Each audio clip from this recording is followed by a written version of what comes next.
तो दोस्तों, अगर आपने हमारा YouTube चैनल सब्सक्राइब नहीं किया तो यहाँ पे क्लिक करके सब्सक्राइब कर लीजिए और साथ ही साथ में बेल आइकन पर भी प्रेस कर लीजिए ताकि हमारी अपकमिंग वीडियोस की नोटिफिकेशन आप तक पहुँच सके। तो गाइज़, आज के इस इंटरेस्टिंग वीडियो में मैं आप सबको बताने वाला हूँ कि हम कैसे अच्छा सा वॉइस रिकॉर्ड कर सकते हैं और अपने YouTube चैनल के लिए कैसे हम वॉइस रिकॉर्ड करें, कैसे वॉइस रिकॉर्ड करके हम अपने वीडियोस बनाएं जो कि हम YouTube चैनल पे डालें। तो इस वीडियो को एंड तक ज़रूर देखना।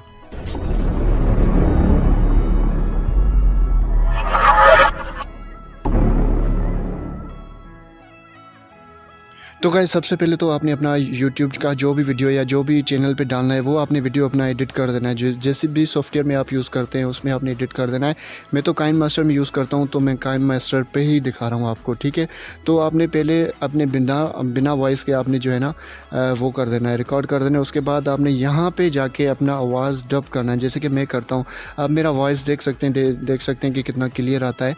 और कोशिश करें कि नॉइसेस, बैकग्राउंड नॉइसेस ना हो और ऐसी जगह पे जाएँ जहाँ पे कोई भी चीज़ का आवाज़ ना हो। यहाँ पे जिस जगह पे मैं खड़ा हूँ यहाँ पे काफ़ी सारे आवाज़ें हैं, पर फिर भी इतना मैं लाउडली बोल रहा हूँ कि जो बैकग्राउंड म्यूज़िक है मैं उसके थ्रू अपने वॉइसेस भी ख़त्म कर सकता हूँ। तो गाइज़, वीडियो बनाएं, उसके बाद काइन मास्टर में आके अपना वॉइस डब करें तो ये बेहतर है आपके लिए। तो दोस्तों, अगर आपने हमारा YouTube चैनल सब्सक्राइब नहीं किया तो यहाँ पे क्लिक करके सब्सक्राइब कर लीजिए और साथ ही साथ में बेल आइकन पर भी प्रेस कर लीजिए ताकि हमारी अपकमिंग वीडियोस की नोटिफिकेशन आप तक पहुँच सकें।